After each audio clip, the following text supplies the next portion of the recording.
رحمۃ اللہ.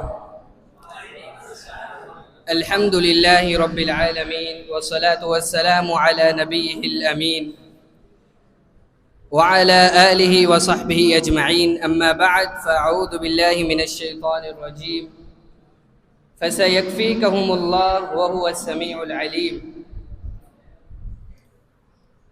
محترم سامعین، امیر المؤمنین، احد السابقین الاولین، ذو النورین، صاحب الحجرتین، خلیفہ ثالث سیدنا عثمان بن عفان رضی اللہ تعالی عنہ کی شہادت برحق ہے، اور یہ شہادت باسعادت خود نبی کریم صلی اللہ علیہ وسلم نے ان کو ان کی زندگی میں اپنی زبان نبوت سے ارشاد فرمائی. صحیح البخاری میں ایک واقعہ موجود ہے. رسول اللہ صلی اللہ علیہ وسلم احد پہاڑ پر چڑھے. ان النبی صلی اللہ علیہ وسلم صعد احدا وابو بکر وعمر وعثمان فرجف بهم فقال اثبت یا احد فإن علیک نبی وصدیق وشہیدان. نبی کریم صلی اللہ علیہ وسلم کے ساتھ احد پہاڑ پر سیدنا ابو بکر، سیدنا عمر فاروق اور سیدنا عثمان غنی رضی اللہ عنہم اجمعین بھی موجود تھے. اچانک احد پہاڑ ہلنے لگا، تھمتھمانے لگا. رسول اللہ صلی اللہ علیہ وسلم نے ارشاد فرمایا اثبت یا احد، اے احد پہاڑ رک جا، تھم جا. فإن علیک نبی، تجھ پر ایک نبی اور ایک رسول، ایک صدیق اور دو شہید ہیں. ان دو شہیدوں سے مراد سیدنا عمر فاروق اور سیدنا عثمان غنی رضی اللہ عنہم اجمعین ہیں.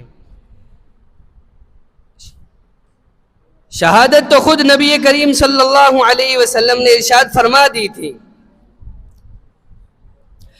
سنن ابن ماجہ میں حدیث نمبر 2533 میں سیدنا عثمان رضی اللہ عنہ کے متعلق آتا ہے.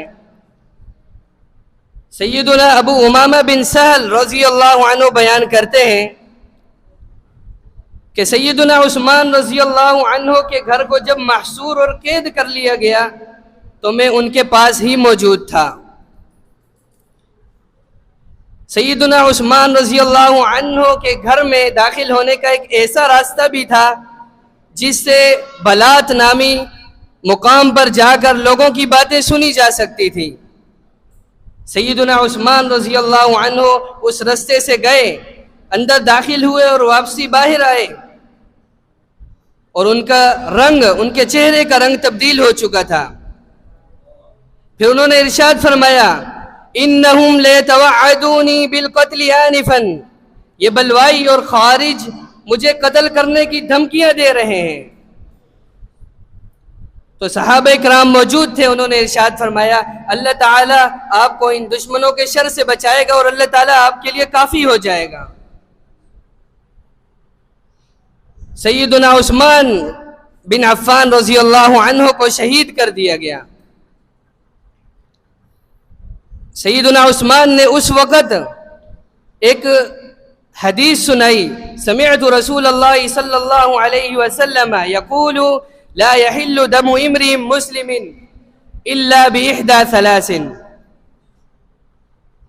کسی بھی ایک مسلمان کے لیے حلال نہیں کہ وہ دوسرے مسلمان کو قتل کرے سوائے 3 صورتوں کے.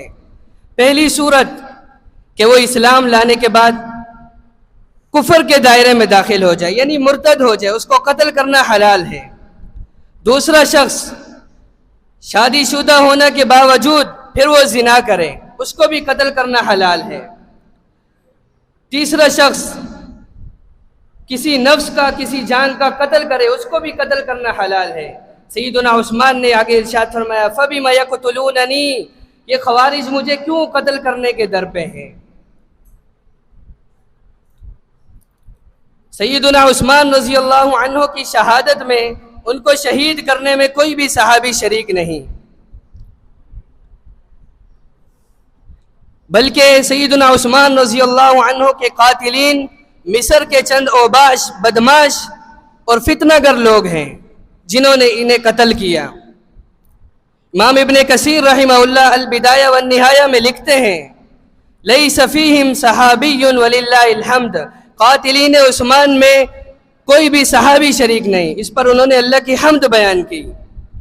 اور شیخ الاسلام امام ابن تیمیہ رحمہ اللہ منہاج السنہ النبویہ میں ارشاد فرماتے ہیں وَإِنَّمَا قَتَلَهُ طَائِفَةٌ مِّنَ الْمُفْسِدِينَ فِي الْأَرْضِ مِنْ أَوْبَاشِ الْقَبَائِلِ وَأَهْلِ الْفِتَنِ، مصر کے چند اوباش، بدماش اور فتنہ گر لوگوں کی ایک بڑی جماعت تھی جنہوں نے سیدنا عثمان رضی اللہ عنہ کو قتل کیا۔